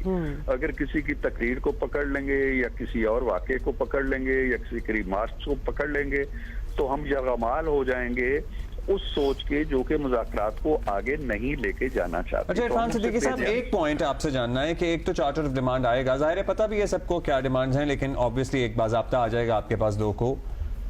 एक आप लोगों की भी तो कुछ ख्वाहिशात हो सकती हैं या तवक्कुआत ऐसा करने हो सकती हैं। सो आप उनके चार्टर ऑफ डिमांड के अगेंस्ट आपकी क्या तवक्कुआत हैं जो आप उनसे एक्सपेक्ट करेंगे कि वो आपको हुकूमत करने दें, अपनी टर्म, अपनी मुद्दत पूरी करने दें, या इसके अलावा कुछ है? देखिए अब्दुल्ला, हम अभी तक हमने कोई ऐसा चार्टर ऑफ डिमांड्स अपनी तरफ से तैयार नहीं किया, लेकिन हम गैर रस्मी तौर पर आपस में हमारी बातचीत जरूर हुई है। हम समझते हैं कि चंद एक चीजें ऐसी हैं जिन पे, और वो सारी की सारी चीजें ना तो जमाती सियासत की बुनियाद पे हम कर रहे हैं, ना किसी फर्द के हवाले से कर रहे हैं, हम पाकिस्तान के हवाले से, जैसे अभी आप लोगों ने हवाला दिया वजीर खजाना का, कि जो बहुत पहले वजीर आजम भी कह चुके हैं कि हमें एक चार्टर ऑफ इकोनॉमी पे एग्री होना चाहिए, ये पाकिस्तान के लिए, ये ना पीटीआई का मसला है, ना पीएमएलएन का है, ना पीपल्स पार्टी। इसी तरह चार्टर ऑफ डेमोक्रेसी जो मोहतरमा बेनजीर भुट्टो शहीद के साथ और मियां साहब के साथ तय हुआ था, बाद में खुद खान साहब ने भी उससे एग्री किया, उसको भी हम रिविजिट करें, उसको दोबारा देखें, उसमें देखें कि सियासी जो एहतजाज होता है उसकी हदूदों को यूद क्या होनी चाहिए, एक कोड ऑफ कंडक्ट हम बना लें, उस पर हम बात कर सकते हैं, हमारी तरफ से हो सकती है। उसके साथ साथ टेररिज्म देखें, एक बहुत बड़ी उस्ताद, बहुत बड़ी आफत, बहुत बड़े अफरीद के तौर पर उमड़ आया है। शौकत यूसुफ सईद साहब का सूबा खास तौर पे उससे मुतासर हो रहा है, तो हम मिलजुल के इस अफरीद के मुकाबले के लिए भी कोई काम करें। फिर जिस सियासियत में इस्तेकाम की ये बात कर रहे हैं, उसको दूर करने के लिए दुनिया को मैसेज दें कि यार ठीक है, हमारे इख्तलाफात अपनी जगह हैं, राइट, बड़े बड़े ममालिक में भी होते हैं, लेकिन दीज आर द एरियाज जहां हमारे कोई इख्तलाफ नहीं है। तो सेनेटर साहब, यानी आपके कहने का मतलब है the areas that you just pointed out, क्या ये हो गया डिसाइड कि ये वो टॉपिक्स हैं जिन पे बात होगी, या फिर अभी तक कुछ डिसीजन नहीं हुई कि बात किस पे होनी है? जी हुमा, बात यह है कि अभी फिलहाल जो 2 तारीख का दफ्तर खुलेगा 2025 का इंशाल्लाह, तो उसमें जो गुफ्तगू शुरू होनी है वो उस चार्टर ऑफ डिमांड्स पे शुरू होनी है, जो पीटीआई और उनके, तो वो क्या तरतीब दे दिया है या नहीं? मतलब जाहिर है डिमांड्स तो पहले भी थी, फिर सामने आएगा, वो सामने आएगा तो शौकत साहब से पूछ लेते हैं ना कि उसमें क्या सर फहरिस्त है।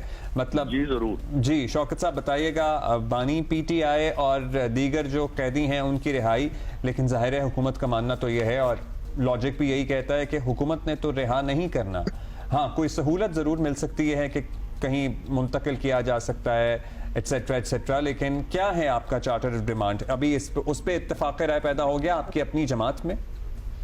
भाई देखें, सबसे अहम बात यह है ना कि मुल्क के अंदर होनी चाहिए और इंसाफ के तकाजे पूरे हों, ह्यूमन राइट्स की वायलेशन ना हो। ये 3 चीजें अगर इंश्योर कर दी जाए ना, तो बाकी चीजें खुद ब खुद हो जाएंगी। क्योंकि हमें पता है कि इमरान खान के खिलाफ जो केसेस है उसमें कोई दम तो नहीं है। अगर वो केसेस शुरू हो जाएं और सही मानों में हो जाएं तो वो तो 1 हफ्ते की बात है। इसी तरह बहुत सारे लोगों को गैर जरूरी तौर पे डिटेन किया हुआ है, जेलों में रखा हुआ है। अभी जो 26 नवंबर की जो बात आती है, ये मलबा भी हमारे ऊपर डाला जा रहा है, 9 मई का मलबा भी हमारे ऊपर डाला जा रहा है। तो हम पाकिस्तान की एक बड़ी पार्टी है, पॉपुलर पार्टी है, अवाम हमारे साथ खड़ी है, तो क्यों ना इसके खिलाफ तहकीकात हो जाए। और ये हमारा जेन्युइन डिमांड है कि 9 मई और 26 नवंबर इसके लिए सुप्रीम कोर्ट से एक आला सतही कमेटी बनाई जाए, जुडिशल कमीशन बने। क्योंकि अगर मॉडल टाउन के ऊपर जुडिशल कमीशन बना था तो ये भी उसी तरह का वाकया है, उस पे भी बनना चाहिए 26 नवंबर 9 मई को। तो हम तो देखिए 9 मई शौकत साहब, आपके बानी के ऑन रिकॉर्ड ये बयानात हैं कि 9 मई में तो हमारे लोग मुलव्विस नहीं थे और अगर हमारे लोग मुलव्विस हैं तो उन्हें सजा दें। अब जब सजा हुई है तो उस पर शदीद तहफ़्फ़ुज़ात भी सामने आ रहे हैं, तो सजा जहां से हुई है उस मामले पे रिजर्वेशंस हैं, क्योंकि सजाओं के साथ साथ विजुअल्स मौजूद हैं उन लोगों के जिनकी सजाओं पे आपको रिजर्वेशंस हैं कि वो क्या क्या करते रहे हैं। वो तो ऑन रिकॉर्ड फुटेज है। या तो आप कह दें हमें कोई फर्क नहीं पड़ता इनकी सजाओं से क्योंकि ये हमारे लोग ही नहीं है। नहीं, देखिए ऐसा नहीं है। देखिए हम जो है ना दुनिया के अंदर हमारा जो ह्यूमन राइट्स के हवाले से हम बाकायदा सिग्नेटरी हैं। हम कैसे आप डिनाई कर सकते हैं कि, और या तो ये कह दें कि जी हम अलग मुल्क रहना चाहते हैं, हमें किसी की परवाह नहीं है, जिस तरह कुछ वज़रा साहिबान कह भी रहे हैं कि जी हमें किसी धमकी, ये धमकी नहीं है, ना इंटरवेंशन है। ये बाकायदा वो पूछ रहे हैं कि आप हमारे साथ मायदा कर चुके हैं इंसानी हकूक के हवाले से, आप वायलेशन कर रहे हैं, तो वायलेशन का जवाब दें। तो वो कह रहे हैं जी ये मुदाखलत है, इसको आप मुदाखलत नहीं कह सकते। देखिए सजाएं अगर देनी भी थी तो अदालतें मौजूद है ना, आप अदालती निजाम को तो सबूताज नहीं कर सकते। गवर्नमेंट पे इसको खामोश हो रही है, 1.5 साल हो गए। ये अगर जुडिशियल कमीशन भी बनाना होता तो बना लेते, क्या होता इसमें? कोई वो तो नहीं था उस वक्त, तो उनका अपना जज, चीफ जस्टिस भी अपना था। तो हम तो उस वक्त भी कहते रहे कि जी सुप्रीम कोर्ट के जुडिशियल कमीशन बनाया जाए ताकि दूध का दूध पानी का पानी। इतनी बड़ी पार्टी को आप दीवार से लगा रहे हैं। अच्छा, तो ये चार्टर ऑफ डिमांड में सबसे पहले होगा या नहीं होगा?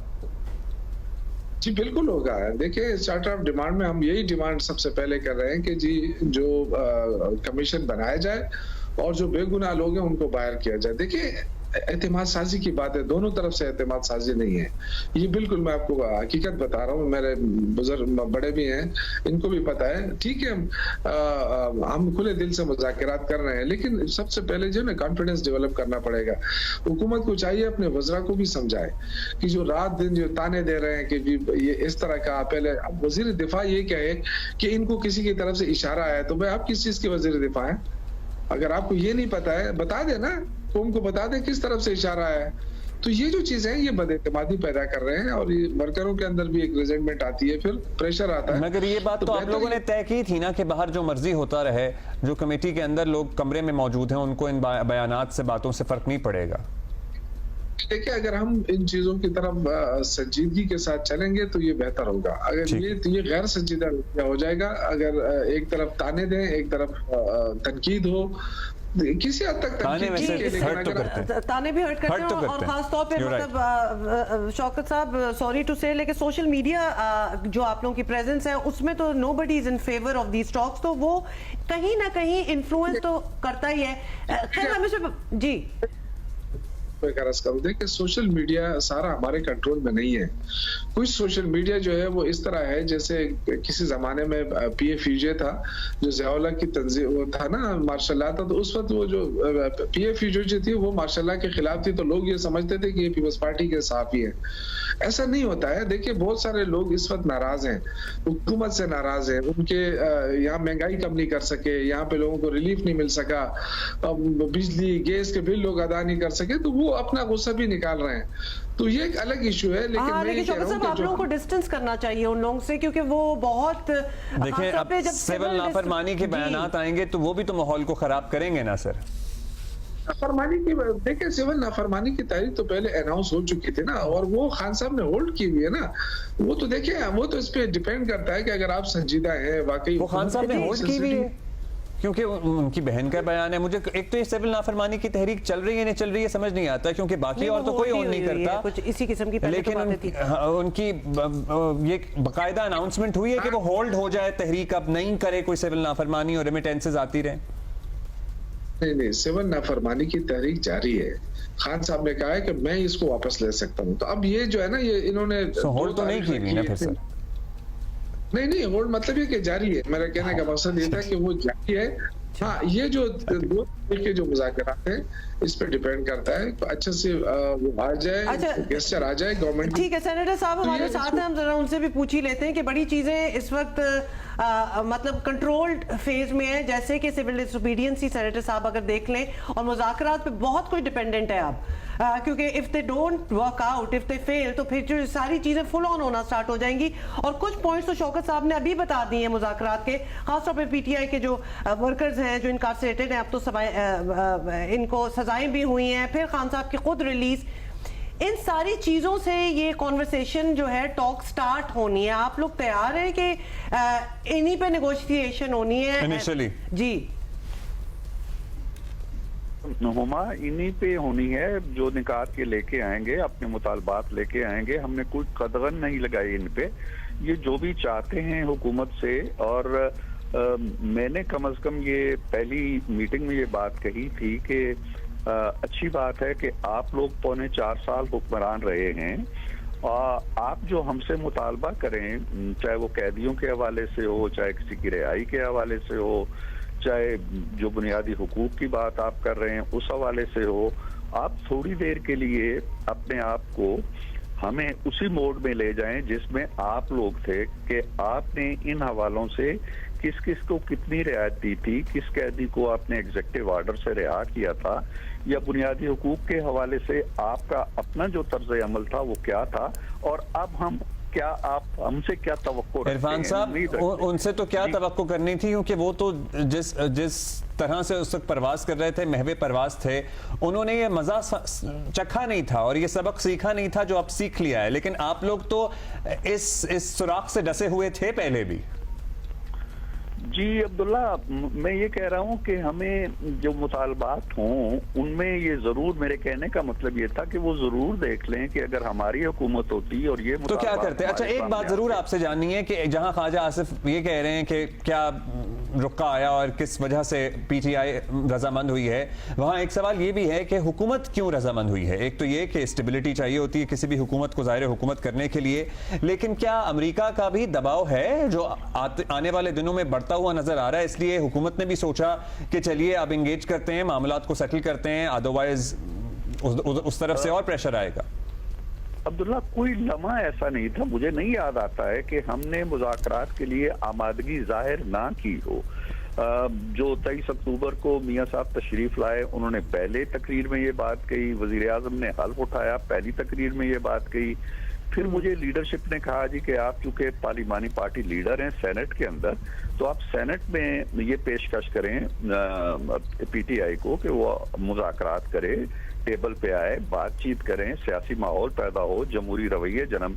मैंने वहां पे आधे घंटे की तकरीर की जो रिकॉर्ड पे, तो हमारी तरफ से ये कहना कि हम क्यों आमादा हुए, हम तो आमादा थे, लेकिन उस दूसरी तरफ से कुछ चीजें ऐसी थी जी कि हमने इनसे बात नहीं करनी, इनके पास इख्तियार कोई नहीं है, ये कुछ दे नहीं सकते, या हमें, मैं अब वो लफ्ज नहीं दोहराना चाहता जो हमारे बारे में कहे जाते थे।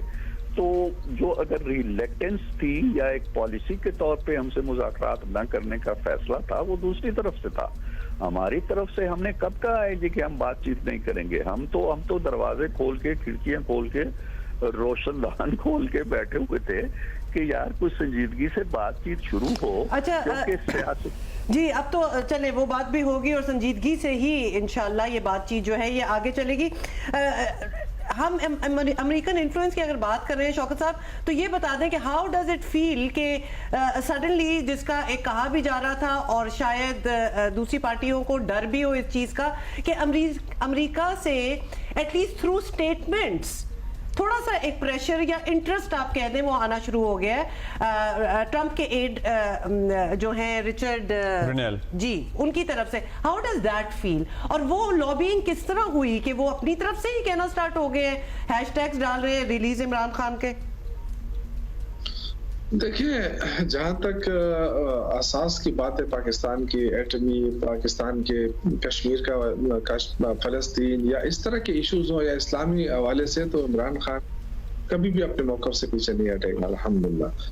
ये जो आप बात कर रही हैं, देखिए ये इंसानी हकूक़ के हवाले से जो बात उठी है, जो अमेरिका भी इस पे बोल पड़ा। अब ये तो जो बाइडेन की गवर्नमेंट है ना, ये तो अभी ट्रंप तो आया ही नहीं है, तो अगर एतराज किया तो जो बाइडेन के इंतजामिया ने किया है ना, इसी तरह यूरोपियन यूनियन ने किया है, यूके ने किया है, तो ये इसमें लॉबिंग की बात है, ये तो इंसानी हकूक़ के हवाले से पाकिस्तान उनका सिग्नेटरी है, तो या तो कह दे कि हम नहीं है, अगर है तो वो तो पूछेंगे आपसे जब आप वायलेशन करेंगे, क्योंकि वहां पे ये चीजें नहीं है। नहीं, मिलिट्री ट्रायल पे भी बयानात आए हैं, आप यूरोपीय यूनियन की भी बात कर रहे हैं, दुरुस्त कर रहे हैं, लेकिन एट द सेम टाइम जब ट्रंप के नामजद एलची हैशटैग हकीकी आज़ादी का नारा लगाते हैं, जो कि एक्चुअली अमेरिका से ही हासिल करनी थी, तो फिर जरा हम भी हैरान होते हैं। आप लोगों को नहीं होती कोई हैरानी कि ये कैसे हो रहा है?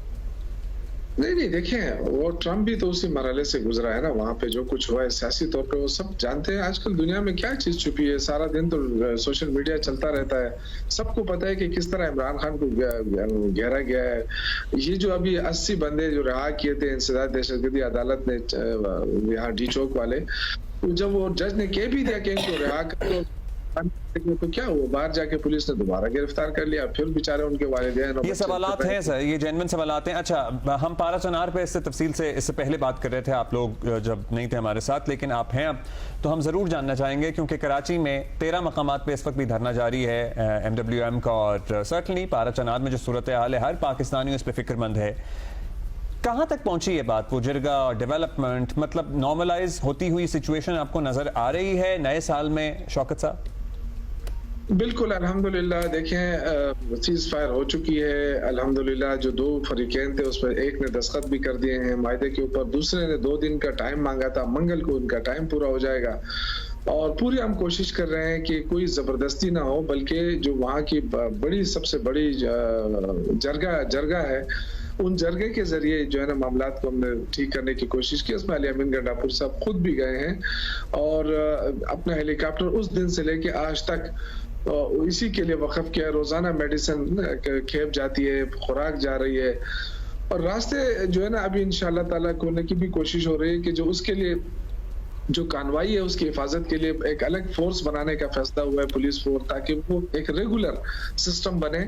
और फिर ये भी कहा गया कि अगर किसी ने इसकी खिलाफ वर्जी की तो हुकूमत उसके खिलाफ ताकत का इस्तेमाल करेगी। अब तक तो हुकूमत ने तो ताकत शौकत का इस्तेमाल साहब, नहीं। इस सारे चीजों में कितना अरसा और लग जाएगा? क्योंकि जब ये सारा मामला शुरू हुआ था तो तब इस तरह मुल्क में एहतजाज नहीं हो रहे थे कि मामला जो है ये खुद ही निपट जाएगा और केपी हुकूमत इन्वॉल्व हो जाएगी। ऑब्वियसली इतना लैग और डिले आया है, इसीलिए तो हर शहर में प्रोटेस्ट जो है वो हो रहे हैं। अच्छा, एक मुख्तसर ब्रेक लेना है सर, हमारे साथ ही रहिएगा। मुख्तसर, बिल्कुल एक चंद सेकंड के लिए हम ब्रेक ले रहे हैं, वापस आ रहे हैं फिर।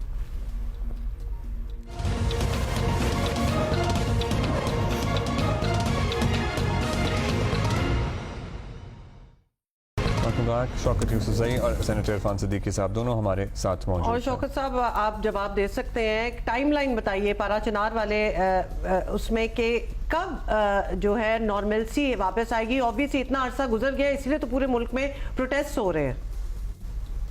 देखें जी, मैंने आपसे कहा ना कि ये मामला जो है ना ये बहुत पुराना है। ये अभी का नहीं, जब से पाकिस्तान का ये इशू चलता रहा है और हम मुख्तलिफ हुकूमतों के बीच में हम देखते रहे कि ये इशू चलता रहा, लेकिन इस दफा इसको सीरियसली लिया गया है और इस मसले को मुस्तकिल हल की तरफ हम ले जाने की कोशिश कर रहे हैं। क्योंकि इससे पहले ये फाटा गवर्नमेंट के साथ, पाकिस्तान हुकूमत के साथ होता था, वहाँ जो इश्यूज होते थे हमारे कंट्रोल में नहीं होते। इस बार जो है पूरी कोशिश की गई, वो बड़ा जरगा बनाया गया और फरीकैन की बातें सुनी है, उन सब के जो है ना जायज मुतालबात वो भी हम एक्सेप्ट कर रहे हैं और साथ साथ जो है ना उनको बिठा के एक मायदा कर लिया गया है।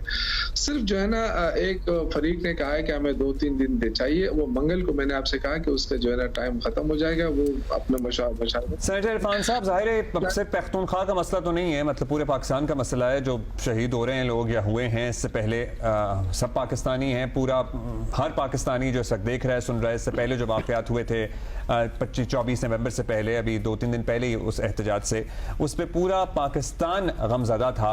वफाक कितना फॉलो अप किए हुए है इस इशू को, और जो वहाँ सूरत हाल बनी हुई है सड़कों की बंदिश की वजह से, एड चाहिए, दवाएं चाहिए, खाना चाहिए, को ये लग रहा है कि केपी हुकूमत सही ही हैंडल कर रही है, तो इसलिए हम क्या ये समझें कि मुतमईन ही होगी? आपकी क्या कंट्रीब्यूशन है वफाक की? देखिए जी, वफाक की हद तक जो वफाक का काम है वो बड़ी हद तक हो रहा है। पंजाब से भी उनको जो दवाइयों की और किसी और शक्ल में एड मिल रही है। अब बुनियादी तौर पे, खास तौर पे 18वीं तरमीम के बाद ये जो मसाइल हैं अमन व अमान के, ये खालिसतन सूबे का मामला है और सूबा बड़ा बाइख्तियार है। सूबा ये इख्तियार रखता है कि अगर वो ज़रूरी समझे तो फौज को तलब कर ले, वो ज़रूरी समझे तो रेंजर्स को बुला ले, वो जिस हद तक फेडरल गवर्नमेंट की मदद चाहता है वो फेडरल गवर्नमेंट से कहे जी कि ये मदद हमें चाहिए। इस तरह की कोई एफर्ट्स हमें लगी नहीं है। अब मैं ये नहीं कहता, क्योंकि मैं कमेटी का रुकन भी हूँ और तर्जुमान भी हूँ, तो शायद ये बात उस माहौल को ख़राब ना करे, लेकिन ये ज़रूर आप देखें कि जिस दिन वहाँ के मुंतज़िम आला चीफ एग्जीक्यूटिव इस्लामाबाद तशरीफ लाए थे 24-25 को, उस दिन 130 लाशें गिर चुकी थी और 130 लाशों के मसले को कितनी अहमियत दी गई होगी और 24 को इस्लामाबाद आने के मामले को कितनी अहमियत दी गई होगी। दोनों में कुछ तवाज़ुन है या दोनों में कोई फासला है या नहीं है, ये सवालात हैं। तो जब तक फुल सीरियसनेस, पूरी तवज्जो के साथ रातों को दिनों को लगा के इस इशू को नहीं देखा, इंसानी जानों का मसला है, ये खत्म नहीं हुआ है। अब भी खबरें आती हैं कि बच्चे मर रहे हैं, दवाइयाँ नहीं है वहाँ पे, सर्दी है शदीद वहाँ पे। तो मेरा ख्याल ये है कि तरजीहात की हद तक नए सिरे से गौर जरूर करना चाहिए। जी शौकत साहब, इरफान साहब वक्त कम है। शौकत साहब, you want to respond briefly? अगर ब्रीफली ऐसी बात नहीं है, डायपर तक बच्चों को पहुंचाए जा रहे हैं, ये आप ऑन रिकॉर्ड बात है। और ये जो आप कह रहे हैं ना कि 18वीं तरमीम, तो 18वीं तरमीम में ये मना नहीं किया गया कि वफाकी हुकूमत जो है कोई इमदाद भेज दे, इसमें कोई ममानियत नहीं है, कोई भी भेज सकता है इमदाद की हद तक। देखें, वजीर दाखिला जो है वो इस्लामाबाद का तो नहीं है, या सिर्फ PTI के लिए बना है कि उसको क्रश करो। तो वजीर दाखिला पूरे मुल्क को देखता है, तो क्या एक एपेक्स कमेटी में आके उन्होंने अपनी जिम्मेदारी पूरी कर दी? इस तरह नहीं होता। यहाँ पे गवर्नर को बिठाया, वो आए रोज एपीसी बुलाते हैं, उसके बाद इख्तियार ही नहीं है। भाई एपीसी आप बुलाते हैं तो कोई ठोस काम भी करे ना। जो ये इस वक्त जो जरगा गया हुआ था वहां पे, और जो इतने मेहनत करके दोनों को फरीक को बिठाया, उनसे असला वापस लेने की बात की, मोर्चे खत्म करने की बात की, कोई आसान काम है? एक दिन में होता है? या इस तरह हम कर देते जिस तरह डी चौक में इन्होंने हम पे हमला किया, लोगों को मारा, जाओ भागो, इस तरह तो हम नहीं कर सकते थे ना। ये तो हमारे लोग हैं सारे। ये तो फिर चलता रहेगा, सियासी मामला बन जाएगा फिर अगेन ये डिस्कशन। बहुत शुक्रिया आपका, बट जाहिर है मुश्किल काम तो है। आपका शौकत साहब, बहुत शुक्रिया सेनेटर इरफान सिद्दीकी साहब। मसले का डेफिनेटली हल होना चाहिए, because at the end of the day the people are suffering, it's all about the people.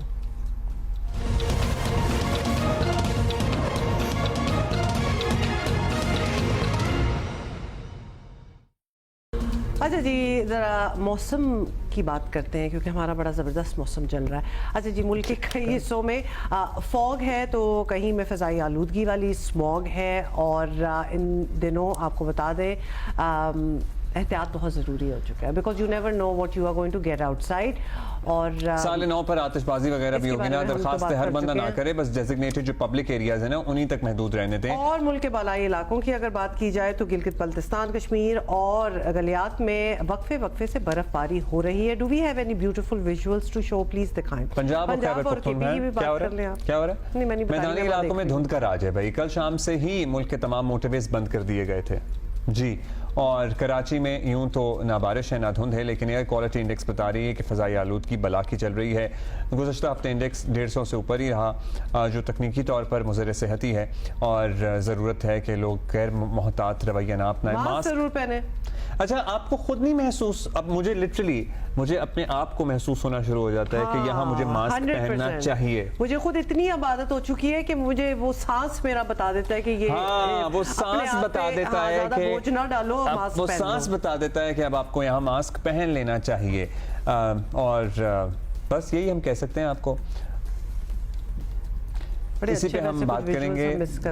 Anjum नज़ीर साहब मेट्रोलॉजिस्ट हैं, हमारे साथ मौजूद हैं। अंजुम साहब, how does the weather look like across the country? हम टू लॉर्स से हम पहले पहाड़ों की बात कर लें। हम कितनी बर्फबारी इस मरतबा एक्सपेक्ट कर रहे हैं? अभी क्या सूरत हाल है? जी बहुत शुक्रिया। जैसा कि आपने विजुअल्स दिखाए, ऑफ कोर्स के बर्फ़बारी है, ताहम एक और मगरिबी हवाओं का सिलसिला जो है वो 1 जनवरी से जो है वो मुल्क के बलाई इलाकों को मुतासिर करेगा, जिसमें इस बात की तवक्को है कि एक दफ़ा फिर एक अच्छा स्पेल जो है, बट ये एक्सपेक्टेड होगा हमारे गिलगित बल्तिस्तान तक। लोअर साइड पे अगर हम बात करें या शुमाली पंजाब, तो वहाँ इसका कोई इम्पैक्ट नज़र नहीं आ रहा है फिलवक्त। ताहम इसके साथ साथ जो है 2 और 3 जनवरी को जो है वो कोयटा में भी बारिश हो सकती है, और उसके साथ साथ जो किला अब्दुल्ला, किला सैफुल्ला, और इसके साथ जब हम अपर साइड पे जाएं तो एक्सट्रीम हमारा जो वेस्टर्न केपीके है उसके पहाड़ों पर बर्फबारी के इम्कानात मौजूद हैं। वेस्टर्न के पीके में पहाड़ों पर। और धुंध की क्या सूरत हाल है? मोटरवेज कल रात से बंद हुई हैं, इससे पहले इतनी ज़्यादा धुंध नहीं देखी जा रही थी। आने वाले दिनों में धुंध बढ़ेगी, क्योंकि जो ट्रैवल कर रहे होते हैं बाय रोड लोग, उनके लिए बड़ा कंसर्निंग पॉइंट होता है। जी देखें, जैसा मैंने बताया कि एक मगरिबी हवाओं का सिलसिला जो है वो मुल्क के तकरीबन एक्सट्रीम नॉर्थ पे मुतासिर करेगा, और उसके बाद 2-3 तारीख को एक्सट्रीम वेस्ट पे रहेगा। तो इस बात की तवक्को है कि जब ये वेदर सिस्टम क्लोज होगा तो कुछ क्लाउडीनेस की वजह से थोड़ा सा धुंध जो है वो सबसाइड ज़रूर होगी। ताहम लेट नाइट अर्ली मॉर्निंग जो है वो धुंध का राज रहेगा। तकरीबन 11 बजे के बाद से आपको जो है वो 10 बजे कह लें या 11 बजे के बाद से आपको मोटरवेज ओपन होना मिलना शुरू हो जाएंगी। हम रात गए और अर्ली मॉर्निंग में धुंध का राज रहेगा।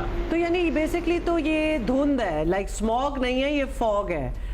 जी अल्लाह का शुक्र है कि एक वेस्टर्न डिस्टर्बेंस जिसका डोमिनेंसी जो है वो इंडिया के ऊपर थी, उसकी वजह से पिछले आपने वीक में देखा कि हमारे ईस्टर्न साइड्स पर इंक्लूडिंग लाहौर कुछ बारिश का स्पेल हुआ, जिसकी वजह से स्मॉग जो है वो ऑलमोस्ट इस वक्त मुल्क में कहीं पर भी नहीं है। तो अच्छा, जो भी है लाहौर और गिरदोनवा तो हल्की बारिश हुई है। कराची में अभी क्या आपको लग रहा है, कहीं बारिश का इम्कान है? और सर्दी की नई लहर कब तक मुतवक्के है? अभी भी वैसे हमारे लिए तो सर्दी है, लेकिन बढ़ेगी क्या सर्दी?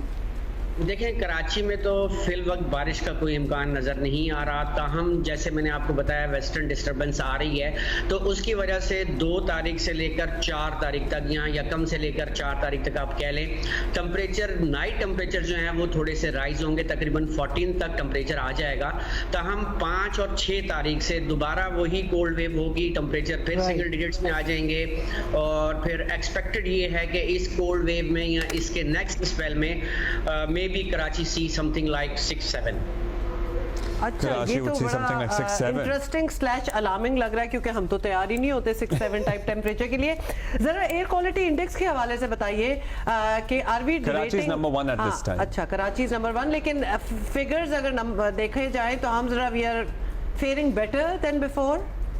देखें जी, इसमें मैं एक बात बहुत क्लियर करता भी रहता हूं और क्लियर कर भी रहा हूं कि जो आप AQI इंडेक्स देखते हैं that is forecasted, that is not जो आपने रिकॉर्ड किया।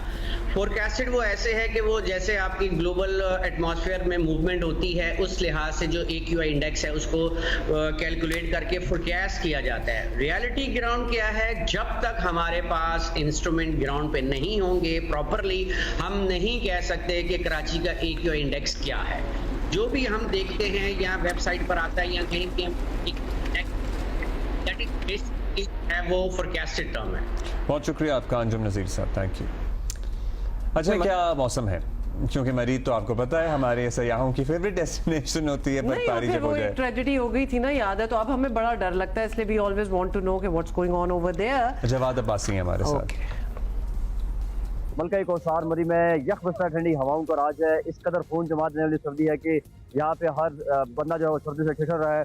दूसरी जानिब अगर मैं बताऊँ तो मौसम बिल्कुल साफ है, आज भी आसमान मुकम्मल तौर पे क्लियर है, धूप अपनी आबोताब के साथ निकली हुई है, लेकिन जो सर्दी की शिद्दत है उसमें बेपनाह इजाफा हो चुका है। इस वक्त भी जो दर्जा हरारत है वो 1 डिग्री सेंटीग्रेड तक रिकॉर्ड किया जा रहा है, जबकि रात के औकात में ये दर्जा हरारत जो है वो -4 तक रिकॉर्ड किया जा रहा था। दूसरी जानिब अगर मैं बताऊँ तो इस वक्त से 1 जनवरी से लेकर 5 जनवरी तक महकमे मौसमियात ने मलका कौसार में जो है वो बर्फबारी की नवीद सुना रखी है। मुसलसल 5 दिन उसी बर्फबारी के पेश नज़र जो है वो जो यहाँ की ज़िला इंतजामिया है वो भी मुतहरिक है, साथ साथ जो है वो नया साल भी आ रहा है। और नए साल के ऊपर आपको पता है कि पाकिस्तान के जो लोग अर्ज से सयाह जो है वो मरी आके सेलिब्रेशन करते हैं, तो बड़ा रश भी होता है सयाहों का, और साथ साथ उनको बर्फबारी के अगर हसीन नज़ारे देखने को मिलता है तो उनकी सियाहत में जो है वो उनकी जो सियाहत मज़ीद उसमें मज़ा आ जाएगा उनको। छुट्टियाँ चल रही हैं, छुट्टी में बायस से पाकिस्तान के जो लोग से बहुत बड़ी तादाद में सियाह इस वक्त मरी में मौजूद है। खासतौर पर माल रोड तो एक ऐसा मकाम है कि जहाँ सियाह अगर मरी के माल रोड का सफर ना करें तो उनका जो सियाहत है वो अधूरी सी महसूस करते हैं। तो माल रोड के ऊपर जो रौनकें हैं वो अपने उरूज के ऊपर हैं। इसके साथ साथ पत्रियाटा, बुरबन, अयूबिया, नथिया गली, इन मकामात के ऊपर भी सियाह बड़ी तादाद में मौजूद है। जी अच्छा, अभी जल्दी से आपको बताते हैं, आपने देख लिया होगा अमेरिका के साबिक सदर जिमी कार्टर 100 साल की उम्र में इंतकाल कर गए। डेमोक्रेटिक पार्टी से ताल्लुक़ रखने वाले जिमी कार्टर 77 से 81 तक अमेरिका के सदर रहे। जिमी कार्टर को अमन का नोबेल इनाम भी दिया गया। 100 साल उम्र पाने वाले पहले अमरीकी सदर भी हैं। और इंतकाल के वक्त अभी वो 100 से ज़्यादा थे, in fact 100 years and 2 months and 28 days, तो ऑलमोस्ट 1 साल और 3 महीने के थे, 100 साल सॉरी और 3 महीने के थे। So Abdullah he was born in 1929 I believe 24 भाई 100 साल के हुए तो 29 कैसे हो सकते हैं?